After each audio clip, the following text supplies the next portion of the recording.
ஹரே கிருஷ்ணா கிருஷ்ணா கிருஷ்ணா ஹரே ஹரே, ஹரே ராமா ராம ராம ஹரே ஹரே. குட்டி கதைகள் 213. இதில் ஸ்ரீ ராகா கும்பார் எனும் விட்டல பக்தரின் அதிசய கதை காண்போம். முன்பு ஒரு சமயம், அதாவது பண்டரிபுரத்திலே நாஸ்திகனும் நாம ஸ்மரணம் செய்வான். அங்குள்ள செடிகளும் கொடிகளும் கூட நாம ஸ்மரணம் செய்யும் எனலாம். ஆச்சாரத்திலே குறைவாக உள்ள சந்தர்ப்பங்களில் கூட அவ்வாறு குறைவென்று கருதப்படுபவர்கள் எல்லோரும் ஒன்று கூடி அங்கேயும் பகவத் நாம சங்கீர்த்தனம் செய்வார்கள். நாத பிரம்மம் பண்டரிபுரம் என்ற சொல்லும் இந்த நாம சங்கீர்த்தனத்தின் ஒளி அங்கே எப்பொழுதும் ஒலித்து கொண்டு இருப்பதனால் தான் தோன்றியிருக்க வேண்டும். இப்படியாக இருக்கும் சமயத்தில் பண்டரிபுரத்திலே ராகா என்ற ஒரு பக்தர், இவர் கும்பகாரர் என்று சொல்லப்படும் குயவர் வகுப்பில் தோன்றிய பெரியார். ஆகவே ராகா கும்பார் என அழைப்பார்கள். இவரது மனைவி பாகாபாய். இவர்கள் தங்கள் சக்திக்கும் வசதிக்கும் ஏற்ப தினந்தோறும் அதிதிகளுக்கு இட்டு உண்பார்கள். எந்த ஒரு விதமான பலனையும் எதிர்பார்க்காமல் முழுமுதற் கடவுள் மற்றும் பரம புருஷ பகவான் ஸ்ரீ கிருஷ்ணரை தொழுவதே வாழ்க்கையின் லட்சியமாக கருதி அவர்கள் வாழ்ந்து வந்தார்கள். இப்படியாக இருக்கும் ஒரு சமயம் ராகா கும்பார் விடியற்காலையில் எழுந்து நீராடி மண் பிசைந்து பானை வளையத் தொடங்கினார். ஏதோ ஒரு தாள ஒத்துக்கு இசைய கைகள் பானைகளை தட்டும், சக்கரத்தை சுழற்றும். மனமோ பாண்டுரங்கனது நாம அமிர்தத்தை பருகிக் கொண்டு இருக்கும்.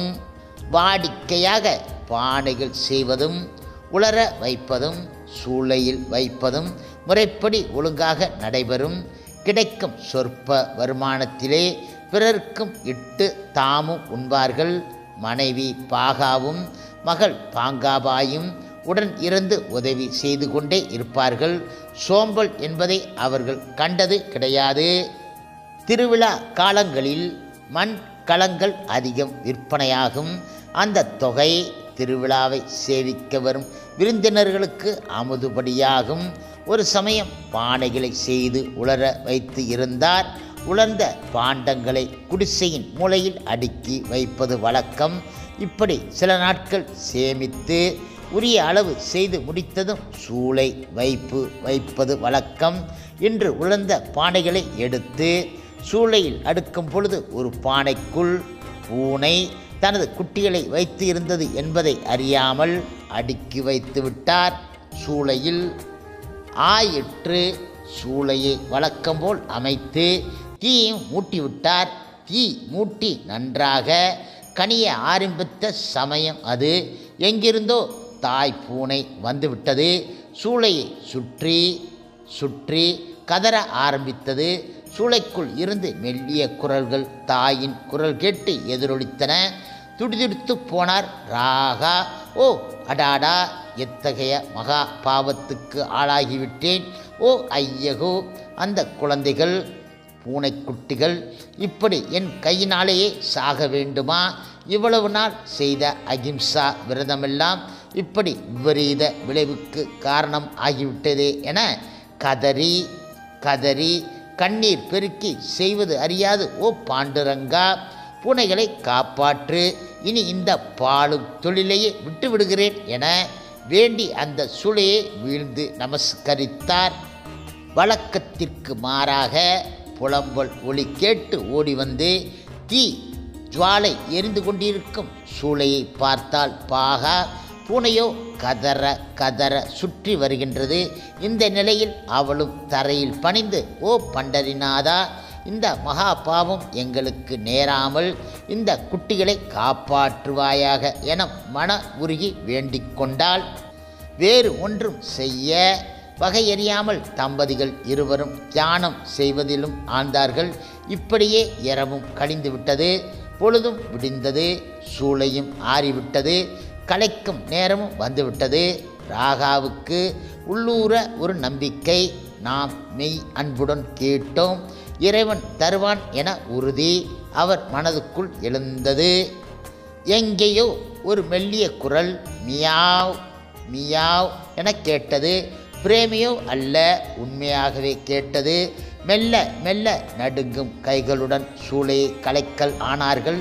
எல்லா பானைகளும் நன்றாக வெந்து இருக்க நடுவே இருந்த பெரிய பானை ஒன்று மட்டும் வேகாமல் இருந்தது. அதை எடுத்து பார்க்க குட்டிகள் உயிரோடு ஒன்றோடு ஒன்று இணைந்து படுத்து இருந்தன. ராகாவும் பாகாவும் பகவான் கிருஷ்ணரது எல்லையற்ற கருணையையும் அடியார்க்கு இறங்கும் தன்மையையும் நினைத்து மகிழ்ந்து பரவசப்பட்டார்கள். ஊர் முழுவதும் திரண்டு வந்து இந்த அதிசயத்தை கண்டு வியந்து ஆச்சரியப்பட்டார்கள்.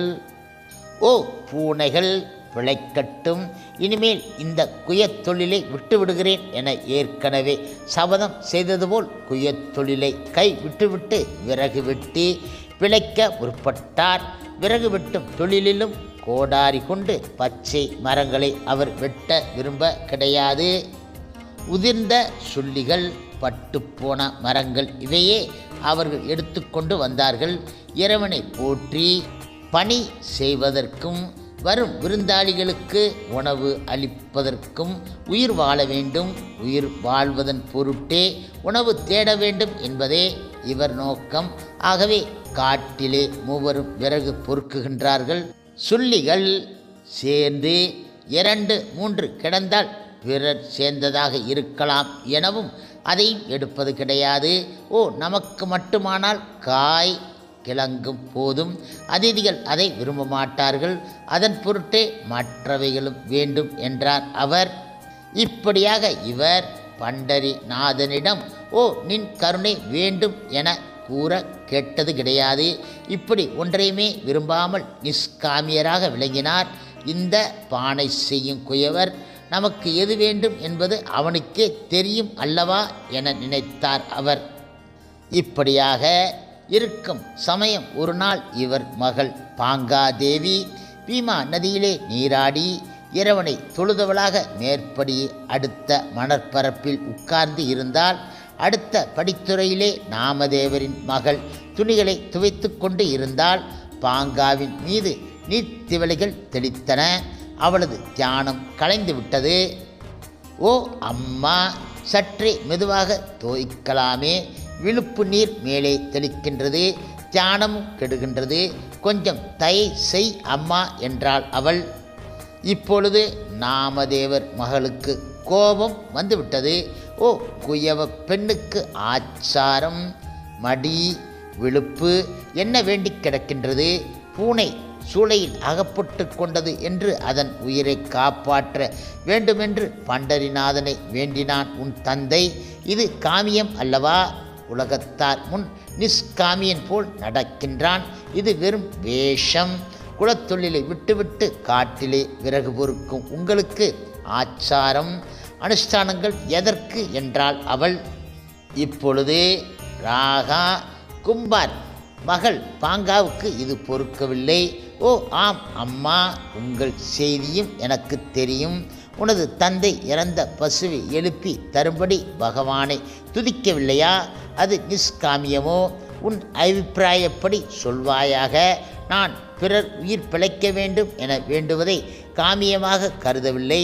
அச்சா அவதாரன் ஆன இறைவனை இளமையிலே உனது தந்தை சாப்பிடு என வற்புறுத்தினாரே, அது காமியம் இல்லையா? நாங்கள் குலத்தொழிலை விட்டோம் என்றால் அது இழிவு கிடையாது. அகத்தூய்மையையும் பக்தியுமே பகவான் விரும்புகின்றானே. அதனை இல்லாமல் சாதியை கிடையாது. கொலைப்பாவம் வந்து சேரும் சந்தர்ப்பம் வந்தது. சபதம் செய்தார், அதை பாலனம் செய்தார். நாங்கள் இறைவனை நோக்கி எந்த ஒரு பொருளையும் வேண்டுவது கிடையாது. தொழுவதும் புகழ் பாடுவதும் தான் எங்களுக்கு தெரியும். அதுவே எங்களுக்கு பெரிய ஆனந்தம். தவிர நாங்கள் நிஷ்காமியர்கள் என்று பறைசாற்றிக் கொள்ளவும் இல்லையே என்றாள் அவள். இப்பொழுது நாமதேவரது மகள் மௌனம் ஆகிவிட்டால். வீடு சென்றதும் கோவிலில் இருந்து திரும்பிய தந்தையை நோக்கி, அப்பா, ராகாவின் மகள் நம்மை காமியர்கள் என தூஷித்து விட்டாள் என்றாள் அவள். இதனை கேட்ட நாமதேவர் முதலில் இந்த குழந்தைகள் சண்டை நமக்கு எதற்கு என்று இருந்தார். இந்த பெண் அதை நினைத்து நினைத்து புலம்பவே நேரில் இறைவனிடமே சென்று ராகா கும்பார் காமியரா நிஷ்காமியரா என கேட்டார். இறைவனது முகத்தில் ஏளன புன்னகை தோன்றியது. பக்தி உலகிலே பல படிகளை கடந்த பெரியார் ஒரு குழந்தையின் சொல்லுக்கு மதிப்பு வைத்து இதையும் கேட்க வேண்டுமோ என நினைத்தவராக ராகவா, அவன் ஆசைகளையெல்லாம் அறுத்து எறிந்தவன், அவனை போன்ற பரத்தியாகியை உலகிலும் காண முடியாது என்றார் அவர். இதனை கேட்ட நாமதேவர் அப்படியானால் அவரது மேன்மை எளியனுக்கு உணர்த்த வேண்டும் என்றார் அவர். இப்பொழுது பகவான் விட்டலன், நாமதேவர், ருக்மிணி பிராட்டி இருவரையும் அழைத்து கொண்டு ராகா கும்பார் விறகு பொறுக்கும் வனத்தை அடைந்தார். அங்கே விறகுகளுக்கு அடியில் ருக்மிணி தேவின் கையில் இருந்த தங்கத்தினால் ஆன பொற்கங்கணத்தை வைத்துவிட்டு மறைந்து விட்டார்கள். ராகா வந்து விறகை எடுத்தார். அதன் அடியிலே தங்க கங்கணம் பளிச்சென தெரிந்தது. விஷ ஜந்துவை கண்டது போல் திடுக்கிட்டார். பாகாவை அழைத்து காண்பித்தார். இது ஏதோ ஒரு வஞ்சனை. நடுக்காட்டிலே தங்க பொன் நகை ஏது? நம்மை யாரோ சோதிக்கின்றார்கள். பிறர் பொருளை இச்சித்தால் எல்லா விதமான தீங்குகளும் ஒன்றன் பின் ஒன்றாக வந்து சேர்ந்துவிடும். இங்கேயே இன்னும் சற்று நேரம் இருந்தால் நம்முடைய புத்தி நிலை தடுமாறிவிடும். ஆகையால் போய்விடுவோம் என அங்கிருந்து நடக்கலானார்கள். மறைந்து நின்ற நாமதேவர் இதை கண்டு ஆச்சரியம் அடைந்தார். மேலும் இவ்வளவு ஒத்த மனம் உடையவர்களை நாம் சோதிக்க நினைத்தது தவறு என நினைத்தார். பிறகு மூவரும் ராகாவையும் அவர் மனைவியும் நோக்கி செல்ல அவர்களோ இவர்களை யாரென்றும் பாராமல் நடந்தனர். ராகா கும்பா நில் நில் என்றான் பண்டரிநாதன். நின்றார் ராகா கும்பார். பாகாவும் பாங்காவும் தங்க பொற்கணத்துக்கு உடையவர்களாக இருக்குமோ என நினைத்து திரும்பி பார்த்தார்கள். அங்கே ருக்மிணி தேவி உடனும் நாம தேவர் உடனும் நின்றான் இறைவன். நீலமேகம் நெடும் புறக்குன்றத்து அமர்ந்தது போல் சங்கு சக்கரங்கள் உடனும் வனமாலை கௌஸ்துவ மணிகளுடனும் கம்பீரமாக நின்றான் இறைவன். ராகாவின் கரங்கள் குவிந்தன. கண்ணீர் சோர எந்த உறுப்பும் நிலந்தோய பணிந்து எழுந்து சோஸ்திரம் செயலானார். இறைவனை கண்ட பாகாவும் பாங்காவும் வணங்க வேண்டும் என்ற உணர்ச்சியும் இல்லாமல் அப்படியே திகைத்து நின்றார்கள். என்றென்றும் இந்த மனோ நிலையிலே வாழ்ந்து பணி செய்ய கடவாய் என ஆசி கூறி மறைந்து விட்டார் இறைவன். மெய் சிலித்த அந்த சூன்யமான வெறும் வெளியே பார்த்து நின்றார்கள் நாமதேவரும் அந்த மூவரும். ஹரே கிருஷ்ணா கிருஷ்ணா கிருஷ்ணா ஹரே ஹரே, ஹரே ராமா ராமா ராமா ஹரே ஹரே.